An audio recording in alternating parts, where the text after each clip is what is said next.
Dear students, प्रयास online classes की इस निःशुल्क परिचर्चा में आज अपन चर्चा करेंगे राजस्थान भूगोल के ऊपर। और राजस्थान भूगोल में आज हम आपके लिए लेकर आए हैं एक टॉपिक जिसका नाम है राजस्थान का अपवाह तंत्र। अपन इस टॉपिक में दो महत्वपूर्ण बिंदुओं के ऊपर चर्चा करेंगे। एक अपना बिंदु होगा राजस्थान की नदियां और दूसरा महत्वपूर्ण बिंदु होगा राजस्थान के प्रमुख झीलें।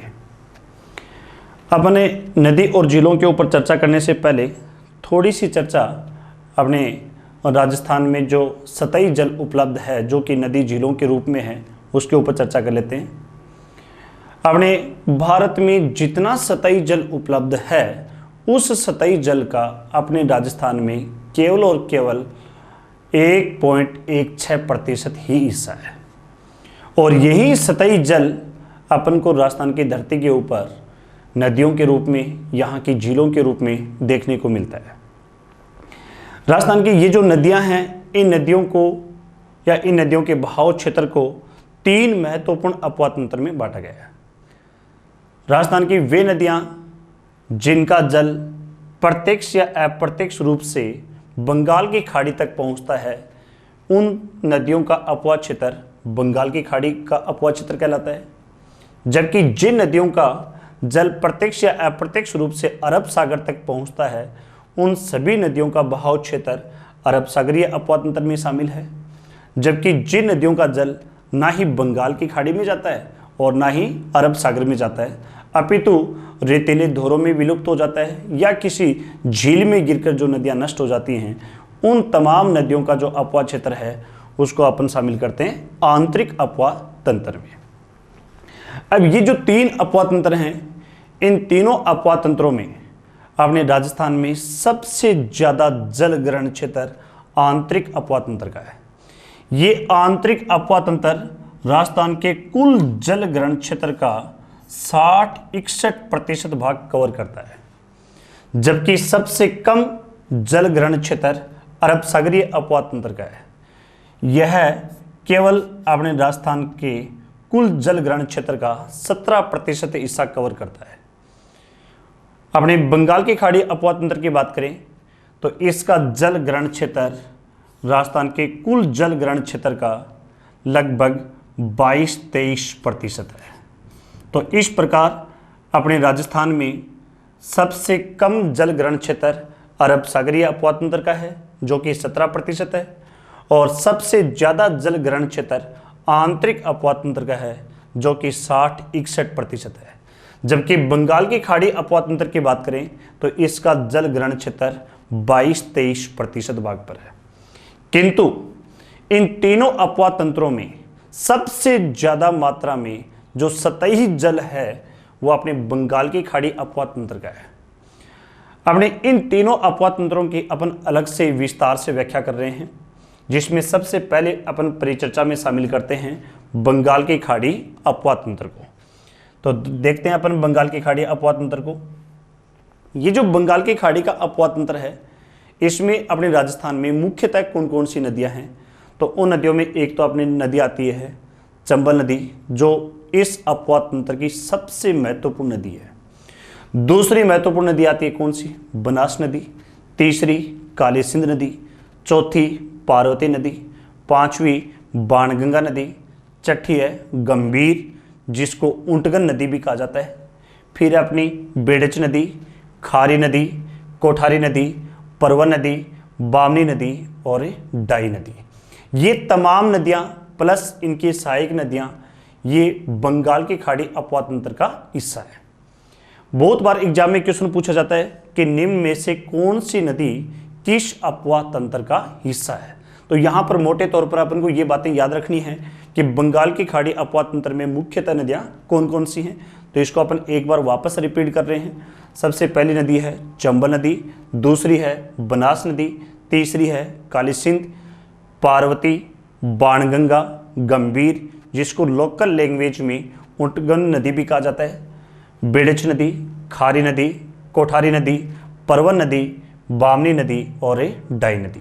ये तमाम नदियां अपने कौन से अपवाह तंत्र का हिस्सा मानी जाती हैं? बंगाल की खाड़ी अपवा तंत्र का। अब अपन इन सभी नदियों के अंदर एक एक नदी करके इनकी विस्तार से अपने व्याख्या पढ़ते हैं, और इनकी व्याख्या के साथ साथ में अपन ये भी चर्चा करेंगे कि कौन सी नदी के ऊपर अपने कौन कौन से बांध बनाए गए हैं, कौन सी बहुउद्देशीय नदी घाटी परियोजनाएं हैं या कौन सी सिंचाई परियोजनाएं हैं, उनसे राजस्थान के किस हिस्से को किस रूप में अपने फायदा या लाभ प्राप्त होता है। तो सबसे पहले अपन इसमें चर्चा करते हैं कौन सी नदी के ऊपर, चंबल नदी के ऊपर, क्योंकि राजस्थान में जितनी भी तमाम नदियां हैं उन सभी नदियों में सबसे बड़ी नदी मानी जाती है कौन सी, चंबल। जब चंबल नदी की बात की जाए तो चंबल नदी का प्राचीन नाम था चर्मण्यवती, जबकि वर्तमान में इस चंबल नदी को उपनाम के रूप में राजस्थान की कामधेनु भी कहते हैं। अब बात यहां पर यह आती है कि चंबल नदी को राजस्थान की कामधेनु क्यों कहा जाता है। जब अपन राजस्थान भूगोल के अंदर एक टॉपिक पढ़ते हैं पशु संपदा, तो उसमें अपन जब गौवंश की चर्चा करते हैं तो गौवंश में दो प्रकार की नस्लें हैं, एक देसी नस्लें और दूसरी विदेशी नस्लें। अपने गौवंश की देसी नस्लों में एक नस्ल आती है दुग्धवाही नस्ल, जिसके अंदर सबसे महत्वपूर्ण नस्ल है राठी। यानी कि राजस्थान में जितने भी गौवंश की देसी नस्लें हैं उन सभी में सबसे ज़्यादा दूध देने वाली नस्ल है राठी नस्ल। इस कारण राठी नस्ल को भी राजस्थान की कामधेनु कहते हैं। और जब नदियों की बात की जाए तो नदियों में राजस्थान की कामधेनु किसको कहते हैं, चंबल को। क्यों कहा जाता है, इसके पीछे कारण क्या है। इसको राजस्थान की कामधेनु इसलिए कहा जाता है क्योंकि राजस्थान में जितनी भी नदियां राजस्थान से होकर गुजर रही हैं उन सभी नदियों में सबसे ज्यादा मात्रा में पानी चंबल नदी में है। जबकि कामधेनु गाय की चर्चा इसलिए की जाती है कि ये गाय सबसे ज्यादा दूध देने के लिए प्रसिद्ध थी। तो चंबल नदी अधिक पानी के लिए प्रसिद्ध है और कामधेनु गाय यानी कामधेनु गाय का नाम था वो ज्यादा दूध के लिए प्रसिद्ध थी। तो इसलिए चंबल नदी की तुलना किसके साथ की गई है, कामधेनु के साथ। तो चंबल नदी का प्राचीन नाम चर्मण्यवती और इसका उपनाम यानी इसमें जल की मात्रा ज्यादा होने के कारण इसको राजस्थान की कामधेनु कहा जाता है।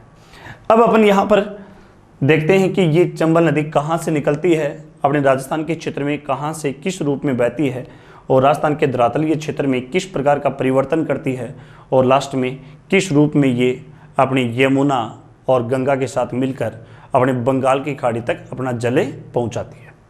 तो सबसे पहली बात की जाती है चंबल नदी के इस उद्गम स्थान की। तो चंबल नदी का जो उद्गम है वो अपने यहाँ पर मध्य प्रदेश में है। मध्य प्रदेश में यहाँ पर एक स्थान आता है इंदौर जिले के अंदर। इंदौर जिले में एक तहसील है महू तहसील। उस महू तहसील में एक पहाड़ी है जिसका नाम है जनापाव पहाड़ी। ये जनापाव पहाड़ी कहाँ पर है, महू तहसील। महू तहसील, जिला इंदौर और स्टेट है अपना मध्य प्रदेश। तो मध्य प्रदेश के इंदौर जिले में महू तहसील की जनापाव पहाड़ी से कौन सी नदी का उद्गम होता है, चंबल नदी का। ये चंबल नदी यहाँ से निकलने के बाद अपने मध्य प्रदेश से होते हुए अपने राजस्थान में प्रवेश करती है। ये राजस्थान में प्रवेश अपने मध्य प्रदेश में बहते हुए अपने राजस्थान में सबसे पहले प्रवेश करती है चित्तौड़गढ़ जिले में। यहाँ पर ये जो चित्तौड़गढ़ जिला है, राजस्थान के दो जिले ऐसे हैं जो भौगोलिक रूप से दो अलग अलग स्थानों पर बसे हुए हैं। एक तो ऐसा जिला आप मानचित्र में देख सकते हो, अजमेर है। अजमेर मूलतः जिला अपने यहाँ पर है। इसके बाद बीच में राजसमंद की सीमा आती है, उसके बाद में इसका एक कटा हुआ भाग आता है। ये यहाँ पर जो कटा हुआ भाग है, इस भाग को अपन कहते हैं टोडगढ़। तो अजमेर की भौगोलिक स्थिति दो स्थानों पर होगी, एक मूलतः अजमेर यहाँ पर है, दूसरा स्थान है टोडगढ़। इन दोनों के बीच राजसमंद की भौगोलिक स्थिति आती है। उसी रूप में दूसरा जिला है चित्तौड़गढ़।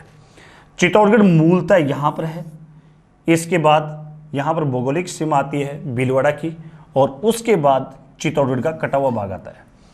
ये जो चित्तौड़गढ़ का कटा हुआ भाग है, इस भाग को अपन कहते हैं बैंसरोडगढ़। इस भाग को अपन क्या बोलते हैं, बैंसरोडगढ़। और इसी बैंसरोडगढ़ क्षेत्र से ही अपने राजस्थान में चंबल नदी का प्रवेश होता है। तो अब इसकी अपन यहाँ पर देखते हैं कि ये चंबल नदी अपने राजस्थान में कैसे निकलती है। हाँ, तो ये चंबल नदी मध्य प्रदेश में अपने यहाँ पर इंदौर जिले में एक तहसील आती है जिसका नाम है महू। इस महू तहसील में जनापाव गांव की पहाड़ी से इस नदी का उद्गम होता है। ये नदी यहाँ से निकलने के बाद अपने मध्य प्रदेश में बहते हुए अपने यहाँ पर राजस्थान में प्रवेश करती है। राजस्थान में इसका प्रवेश सबसे पहले यहाँ पर चित्तौड़गढ़ जिले का एक कटा हुआ भूभाग है जिसको अपन कहते हैं बैंसरोडगढ़। इसी बैंसरोडगढ़ क्षेत्र में यहाँ पर एक गांव आता है जिसका नाम है चौरासीगढ़ गांव। इस चौरासीगढ़ गांव से ये नदी प्रवेश करने के बाद सबसे पहले चित्तौड़गढ़, चित्तौड़गढ़ से कोटा, कोटा से बूंदी, बूंदी से वापस कोटा, कोटा से सवाईमाधोपुर, करौली, धौलपुर, इस प्रकार राजस्थान के 6 जिलों से बहते हुए ये आगे यहाँ पर उत्तर प्रदेश में चली जाती है। उत्तर प्रदेश में यहाँ पर इटावा जिले में एक स्थान आता है मुरादगंज, और इस मुरादगंज में ये चंबल नदी यमुना नदी में मिल जाती है।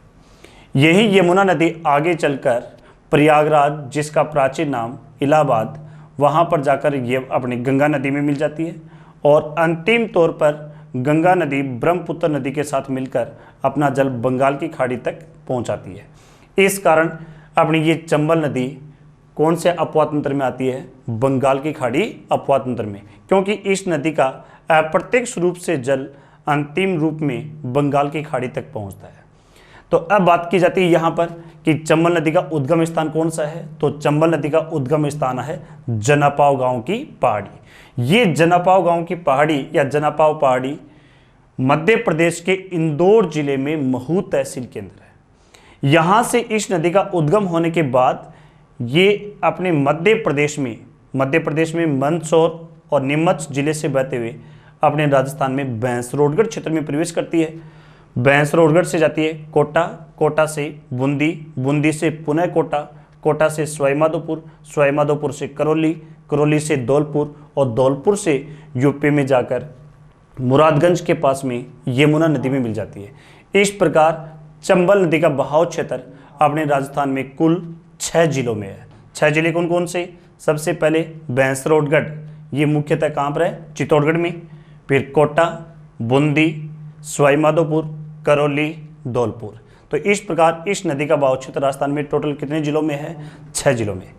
ध्यान में रहे अपने राजस्थान की 3 नदियां ऐसी हैं जिनका बहाव क्षेत्र 6 जिलों में है। एक चंबल नदी, दूसरी बनास और तीसरी लूणी। तो इन तीनों नदियों के संदर्भ में क्वेश्चन पूछे जा सकते हैं। तो आपको ध्यान में रखना है कि चंबल नदी किन 6 जिलों से बहती है, बनास किन 6 जिलों से है, और लूणी किन 6 जिलों से है। बनास और लूणी नदी की परिचर्चा अपनी आगे चलकर होगी, तब उसमें अपन विस्तार से पढ़ेंगे कि वो कौन कौन से जिलों से किस रूप में गुजरती है। अब देखो यहाँ पर इस चंबल नदी के बहाव क्षेत्र को देखते हुए आपके दिमाग में ये क्वेश्चन आना चाहिए कि चंबल नदी राजस्थान के किस जिले में 2 बार प्रवेश करती है। तो ऐसा जिला अपने राजस्थान में कौन सा है? कोटा है। जब बैंसरोडगढ़ से निकलती है तब भी ये कोटा में बहती है, और फिर बूंदी में बहते हुए जब आगे सवाईमाधोपुर की तरफ जाती है तो उससे पहले भी किसका भौगोलिक भाग आता है? कोटा का। तो कोटा एकमात्र ऐसा जिला है जहां पर चंबल नदी का बहाव क्षेत्र 2 बार बनता है। बाकी किसी भी जिले में चंबल नदी का बहाव क्षेत्र 2 बार नहीं बनता। अब बात यहां पर नेक्स्ट ये आती है कि इस चंबल नदी से अपने राजस्थान के इस भौगोलिक भूभाग के ऊपर कौन कौन से परिदृश्यों का निर्माण होता है। तो जब उन परिदृश्यों की बात करें तो देखो अपने यहाँ पर ये जो बैंसरोडगढ़ क्षेत्र है, इस क्षेत्र में यहाँ का अधिकांश भौगोलिक भाग पठारी भाग के रूप में है। अब इस पठार में ये चंबल नदी यहाँ पर एक गोर्ज के स्वरूप अपने राजस्थान में प्रवेश करती है। गोर्ज जिसको अपन घाटी कहते हैं, क्योंकि जब किसी कठोर भूभाग के ऊपर किसी नदी का लंबे समय तक प्रवाह बना रहता है तो वो नदी उस कठोर भूभाग में गहराई के अंदर कटाव ज़्यादा कर देती है, जिसके कारण वहाँ पर एक वी शेप में एक बड़ी घाटी बन जाती है, और उसी घाटी को अपन बोलते हैं गोर्ज। तो राजस्थान में ये चंबल नदी अपने बैंसरोडगढ़ क्षेत्र में गोर्ज के स्वरूप बहती है। लेकिन जो ये बैंसरोडगढ़ क्षेत्र यहाँ पर समाप्त होता है तो उसके बाद में कोटा का मैदानी क्षेत्र आ जाता है, और इस मैदानी क्षेत्र में चंबल नदी जो ही वापस नीचे उतरती है तो उससे पहले बैंसरोडगढ़ क्षेत्र में ही यहाँ पर चंबल नदी का पानी ऊंचाई से नीचे गिरना शुरू हो जाता है। अब जब नदी के मार्ग में नदी का जल ऊंचाई से नीचे गिरता है तो वहां पर जलप्रपात का निर्माण होता है। अब अपने दिमाग में क्वेश्चन ये आता है कि झरने में भी अपने वर्षा का जल ऊंचाई से नीचे गिरता है और जलप्रपात में भी जल ऊंचाई से नीचे गिरता है, तो झरना और जलप्रपात में फर्क क्या होता है? तो ध्यान में रहे, जलप्रपात हमेशा नदी के मार्ग में बनता है, क्योंकि जलप्रपात यानी वाटरफॉल। वाटरफॉल का मतलब क्या हुआ? जब नदी लगातार अपने बहाव क्षेत्र में बहती है तो नदी के उस समय अगर नदी के मार्ग में कठोर और मुलायम चट्टान आ जाए तो कठोर चट्टानों के ऊपर नदी ज़्यादा कटाव कर नहीं पाती, लेकिन उसके आगे जो ही मुलायम चट्टान आते हैं तो वहाँ पर नदी अपने घर्षण बल के द्वारा लगातार कटाव करती हुई जाती है, जिसके कारण कठोर भाग है वो खड़े ढाल के रूप में या खड़े कगार के रूप में रह जाता है और उसके आगे का जो मुलायम चट्टान का हिस्सा है वो धीरे धीरे अपरदित होकर वहाँ से हट जाता है, जिसके कारण नदी है वो एक खड़े कगार का निर्माण कर लेती है और उसी खड़े कगार के सहारे नदी का जल ऊंचाई से नीचे उतरता है, उसको अपन कहते हैं जलप्रपात। जबकि झरना क्या होता है कि झरना कहीं पर भी बन सकता है। अगर वर्षा का जल किसी भी एक स्थान पर बड़े पैमाने पर इकट्ठा हो जाए और फिर यह वर्षा का जल ढाल स्वरूप नीचे आना शुरू हो जाए तो वो क्या कहलाएगा? झरना। जबकि झरना कभी भी नदी के बीच मार्ग में नहीं बनता। नदी के बीच मार्ग में अगर ऊंचाई से नीचे अगर जल गिर रहा है तो वो क्या होता है? जलप्रपात। तो इस प्रकार की स्थिति अपने यहाँ पर भैंसरोडगढ़ क्षेत्र के अंदर एक गांव आता है, चुलिया गांव। कौन सा गांव? चुलिया। इस चुलिया गांव में अपनी ये चंबल नदी 18 मीटर की ऊंचाई से नीचे गिरती है। तो जब नदी का जल ऊंचाई से नीचे गिरेगा तो किसका निर्माण होगा? जलप्रपात का। ये जलप्रपात कौन से गांव में बन रहा है? चुलिया गांव में। इस कारण इस जलप्रपात को अपन कहते हैं चुलिया जलप्रपात। और इस चुलिया जलप्रपात की ऊंचाई कितनी हो गई? 18 मीटर। ये राजस्थान का सबसे ऊंचा जलप्रपात है, जिसकी ऊंचाई कितनी? 18 मीटर। कौन से गांव में? चुलिया गांव में। इस कारण इसका नाम है चुलिया जलप्रपात। ये यहाँ पर भैंसरोडगढ़ क्षेत्र में है। अब जोई नदी ये चुलिया जलप्रपात का निर्माण करने के बाद, यानी कि जलप्रपात का निर्माण करेगी तब नदी का जल ऊंचाई से नीचे गिरेगा और ऊंचाई से नीचे गिरने के बाद जो ये नदी आगे बहेगी तब नदी का वेग तेज हो जाएगा। इस तेज वेग के कारण जो ये नदी कोटा के इस मैदानी इलाके में प्रवेश करती है तो इस भूभाग में ये नदी यहाँ पर जमीन में गहरा कटाव करती है और जमीन में गहरा कटाव करने के कारण यहाँ पर एक अपर्दन की समस्या बन जाती है और ऐसे अपर्दन को अपन कहते हैं अवनालिका अपर्दन। तो राजस्थान में सबसे ज्यादा अवनालिका अपर्दन कहाँ पर होता है? कोटा में। क्यों?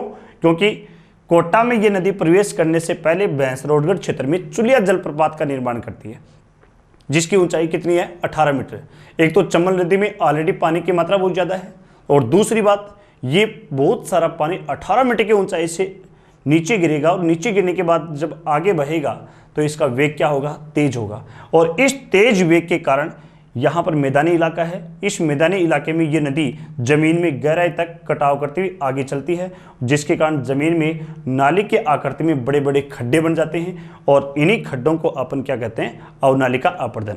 बारिश के दिनों में आपने अपने आसपास के क्षेत्र में भी खूब देखा होगा कि जब तेज बारिश होती है तो उसमें वर्षा का जल इकट्ठा होकर अपने खेतों में या गांव में कहीं पर भी अपने एक नाली नुमा संरचना के अंदर या एक नाले के आकृति में वर्षा का जल जब तेज गति से बहता है तो जमीन में गहराई के अंदर अत्यधिक कटाव हो जाता है। क्षितिजी रूप में कटाव कम होता है और गहराई के अंदर कटाव ज़्यादा होता है। तो ऐसे नालीनुमा आकृति के अंदर किए गए कटाव को अपन बोलते हैं अवनालिका अपर्दन। जितने भी प्रकार के अपर्दन होते हैं, यानी कि मुख्यतः अपर्दन के 4 प्रकार हैं, उन चारों प्रकारों में सबसे खतरनाक अपर्दन कौन सा होता है? अवनालिका अपर्दन। भारत में सबसे ज्यादा अवनालिका अपर्दन ब्रह्मपुत्र नदी के द्वारा आसाम राज्य में होता है, जबकि राजस्थान में सबसे ज्यादा अवनालिका अपर्दन चंबल नदी के द्वारा कहां पर होता है? कोटा में। इसके बाद देखो, ये यहां पर अवनालिका अपर्दन का निर्माण करने के बाद आगे जाती है, आगे बूंदी और कोटा में बहते हुए सवाई माधोपुर में आती है। लेकिन जो ये नदी सवाई माधोपुर में आती है तो उसमें यहां पर देखो स्थिति क्या बनती है कि सवाई माधोपुर में यहां पर एक स्थान आता है रामेश्वरम घाट। कौन सा स्थान है? रामेश्वरम घाट। रामेश्वरम घाट। इस रामेश्वरम घाट के पास देखो स्थिति क्या बनती है कि एक तो अपने राजस्थान से नदी आती है जिसका नाम है, यानी यहाँ पर अजमेर, टोंक, सवाई माधोपुर से ये नदी आती है जिसका नाम है बनास। ये नदी अपनी कौन सी? बनास। और एक नदी यहाँ पर मध्य प्रदेश से आती है जिसका नाम है सीप। तो रामेश्वरम घाट के अंदर यहाँ पर बनास, चंबल और सीप, इन तीनों नदियों का संगम होता है। अब एक तो चंबल नदी में ऑलरेडी पानी की मात्रा बहुत ज़्यादा है, फिर इसमें एक बनास बड़ी नदी आकर मिल गई और इधर मध्य प्रदेश से सीप नदी आकर मिल गई। तो यहाँ पर चंबल नदी में पानी की मात्रा अचानक बढ़ जाती है। अचानक पानी की मात्रा बढ़ने के कारण यहाँ से आगे, यानी रामेश्वरम घाट से आगे, ये चंबल नदी सवाई माधोपुर, करौली और धौलपुर, इस इलाके में ये चंबल नदी अपने राजस्थान और मध्य प्रदेश की इस अंतर्राज्यीय सीमा के सारे बहती है। तो इस अंतर्राज्यीय सीमा के सारे ये नदी जमीन में अपने गहरे कटाव करते हुए आगे निकलती है। इस गहरे कटाव के कारण यहाँ का पूरा ये धरातल लास्ट में कहाँ तक? यूपी तक, जहाँ पर ये चंबल नदी यमुना में मिलती है, अर्थात मुरादगंज तक। ये पूरा का पूरा इलाका उबड़ खाबड़ एक खादर भूमि के रूप में बना हुआ है। इस उबड़ खाबड़ भूमि को ही, जिसमें मिट्टी तो यहाँ पर उपजाऊ है, काली मिट्टी है, लेकिन अपने काफ़ी नुकीला धरातल बनने के कारण, उबड़ खाबड़ धरातल बनने के कारण ये कृषि के लिए अनुपयुक्त है। और इसी अनुपयुक्त क्षेत्र को ही, या इसी उबड़ खाबड़ क्षेत्र को ही अपन यहाँ पर बीहड़ भूमि कहते हैं। कौन सी भूमि कहते हैं? बीहड़ भूमि, या इस क्षेत्र को डांग प्रदेश के नाम से भी जाना जाता है। तो अगर आपसे क्वेश्चन पूछा जाए कि भारत में बीहड़ भूमि के लिए कौन सी नदी विख्यात है, तो पूरे भारत में बीहड़ भूमि के लिए चंबल नदी विख्यात है। इसका बीहड़ का क्षेत्र सवाई माधोपुर से लेकर अपने आगे मुरादगंज अर्थात इटावा जिले तक है, जहां पर यह चंबल नदी यमुना में मिलती है। जबकि अपन राजस्थान के संदर्भ में बात करें तो राजस्थान में इसका ये बीहड़ का इलाका सवाई माधोपुर, करौली और धौलपुर, इन 3 जिलों में है। अपने इसके सारे यहाँ पर भिंड, मुरैना, इन मध्य प्रदेश के इन जिलों में भी इसका विस्तार है। अब बात ये की जाए कि राजस्थान के इन 3 जिलों में बीहड़ भूमि का सबसे ज़्यादा विस्तार कहाँ पर है, तो सबसे ज़्यादा बीहड़ भूमि का विस्तार सवाई माधोपुर में है। लेकिन अगर भौगोलिक प्रतिशत की दृष्टि से देखा जाए तो सबसे ज़्यादा बीहड़ भूमि का विस्तार कहाँ पर है? धौलपुर में। लेकिन टोटल बीहड़ भूमि का सबसे ज़्यादा विस्तार कहाँ पर है? सवाई माधोपुर में। अब अपन यहाँ पर ये देखते हैं कि इस चंबल नदी के ऊपर अपने एक बहुउद्देशीय नदी घाटी परियोजना भी बनाई गई है जिसका नाम है चंबल नदी घाटी परियोजना। और इस चंबल नदी घाटी परियोजना के तहत अपने चंबल नदी पर टोटल 4 बांध बनाए गए हैं। कितने बांध बनाए गए हैं? 4 बांध। अब देखो ये 4 बांध कौन कौन से हैं। इनमें सबसे पहला जो बांध है वो बांध अपने यहाँ पर आप देख सकते हो, ये मंदसौर के अंदर है, मध्य प्रदेश में। इस बांध का नाम है गांधी सागर बांध। इस बांध का नाम है गांधी सागरे बांध। चंबल नदी घाटी परियोजना के तहत चंबल नदी पर कुल 4 बांध बनाए गए हैं। इन चारों बांधों में जल बहाव की दृष्टि से या जल आयतन की दृष्टि से सबसे बड़ा बांध है कौन सा? गांधी सागर बांध। दूसरा यहाँ पर ये भैंसरोडगढ़ क्षेत्र में यहाँ पर एक स्थान आता है रावतबाटा, जहाँ पर अपने एक राजस्थान का एकमात्र परमाणु विद्युत गृह भी है। उस रावतबाटा में यहाँ पर दूसरा बांध है जिसका नाम है राणा प्रताप सागर बांध। कौन सा? राणा प्रताप सागरे बांध। तीसरा बांध यहाँ पर कोटा के अंदर आता है, इसका नाम है जवाहर सागर बांध। जवाहर सागर बांध। और जो चौथा बांध है वो भी यहाँ पर आगे कोटा में है, इसका नाम है कोटा बैराज। तो इस प्रकार चंबल नदी के ऊपर चंबल नदी घाटी परियोजना के तहत टोटल 4 बांधों का निर्माण किया गया है। ये 4 बांध कौन कौन से? सबसे पहला गांधी सागर बांध जो कि मंदसौर में है। दूसरा भैंसरोडगढ़ क्षेत्र में स्थान आता है रावतबाटा, जहाँ पर है राणा प्रताप सागर बांध। तीसरा है कोटा, जहाँ पर है जवाहर सागर बांध। और चौथा पुनः कोटा में कोटा बैराज। अब अपन इन चारों बांधों की अलग से यहाँ पर इस परियोजना में विस्तार से चर्चा कर रहे हैं। तो ये जो चंबल नदी घाटी परियोजना है, ये परियोजना 2 राज्यों की संयुक्त परियोजना है। ये 2 राज्य कौन से? एक तो राजस्थान और दूसरा मध्य प्रदेश। इन दोनों ही राज्यों की हिस्सेदारी बराबर की है। दोनों की हिस्सेदारी 50-50% के अनुपात में है। अपनी इस परियोजना के तहत अपनी इस चंबल नदी पर टोटल बांध अपने पड़े हैं। कुल कितने बांध बनाए गए हैं? 4 बांध। अब ये देखो 4 बांध कौन कौन से हैं।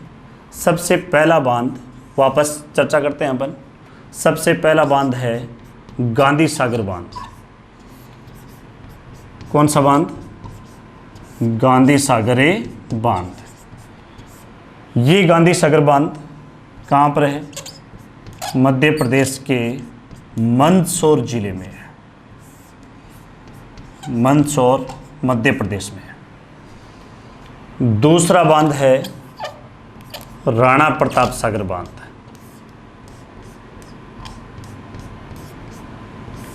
राणा प्रताप सागरे बांध। ध्यान में रखना भाई, एक है प्रताप सागर बांध, राजस्थान में प्रताप सागर बांध डेगाना नागौर के अंदर है। एक है प्रताप सागर झील। प्रताप सागर झील जोधपुर की कायलाना झील को कहा जाता है, क्योंकि कायलाना झील का निर्माण सर प्रताप के द्वारा करवाया गया था और इसी सर प्रताप के नाम के आधार पर उसे अपन प्रताप सागरे झील भी कहते हैं। और ये बांध है कौन सा? और राणा प्रताप सागर बांध, जो कि रावतबाटा चित्तौड़गढ़ में है। रावतबाटा चित्तौड़गढ़ में। तीसरा बांध आता है जवाहर सागर बांध। जवाहर सागरे बांध। इस जवाहर सागर बांध को कोटा बांध भी कहा जाता है। कोटा बांध ये अपने हैं कोटा डिस्ट्रिक्ट में। और चौथा बांध है कोटा बैराज। कोटा बैराज ये भी कहाँ पर है? कोटा में।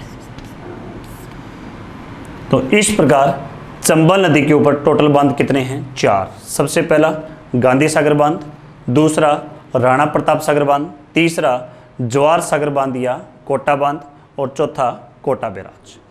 अब इसमें देखो कि इस बहुउद्देशीय नदी घाटी परियोजना के तहत जो 4 बांध बनाए गए हैं, इन चारों बांधों में एकमात्र ऐसा बांध कौन सा है जो कि राजस्थान में नहीं है अपितु मध्य प्रदेश में है? वो बांध कौन सा है? गांधी सागर बांध है। ये गांधी सागर बांध मध्य प्रदेश के कौन से जिले में है? मंदसौर में है। दूसरी बात, इन चारों बांधों में जल भराव की दृष्टि से सबसे बड़ा बांध, जल भराव दृष्टि से सबसे बड़ा बांध कौन सा है? गांधी सागर बांध है। जल भराव की दृष्टि से सबसे बड़ा बांध कौन सा है? गांधी सागरे बांध है। तो चंबल नदी के इन चारों बांधों में सबसे बड़ा बांध कौन सा है? गांधी सागर बांध है। गांधी सागर बांध के बाद दूसरा सबसे बड़ा बांध है राणा प्रताप सागर बांध। ये कहां पर है? रावतबाटा चित्तौड़गढ़ में।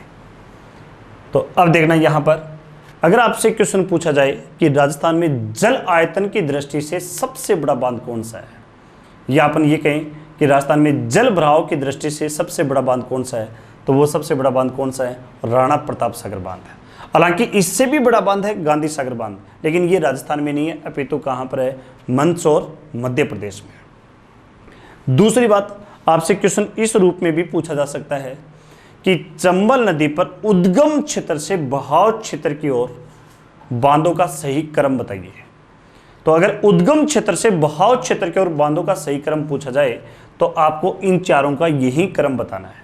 सबसे पहले बांध आएगा मंदसौर में गांधी सागर बांध, उसके आगे भैंसरोडगढ़ क्षेत्र में रावतबाटा में राणा प्रताप सागर बांध, फिर कोटा में जवाहर सागर बांध और फिर कोटा के नेक्स्ट हिस्से में कोटा बैराज। तो यह है उद्गम क्षेत्र से बहाव क्षेत्र की ओर बांधों का सही क्रम। अब यहाँ पर चर्चा की जाती है कि इस परियोजना से इन बांधों के जल का उपयोग राजस्थान हो चाहे मध्य प्रदेश हो वो किस रूप में कर रहा है। तो यहाँ पर अपन सिंचाई और विद्युत दोनों की दृष्टि से बात कर रहे हैं। ये जो गांधी सागर बांध है, इस गांधी सागर बांध पर विद्युत उत्पादन के लिए यहाँ पर 23 मेगावाट की 5 इकाइयाँ लगाई गई हैं। प्रत्येक इकाई की कैपेसिटी कितनी है? 23 मेगावाट।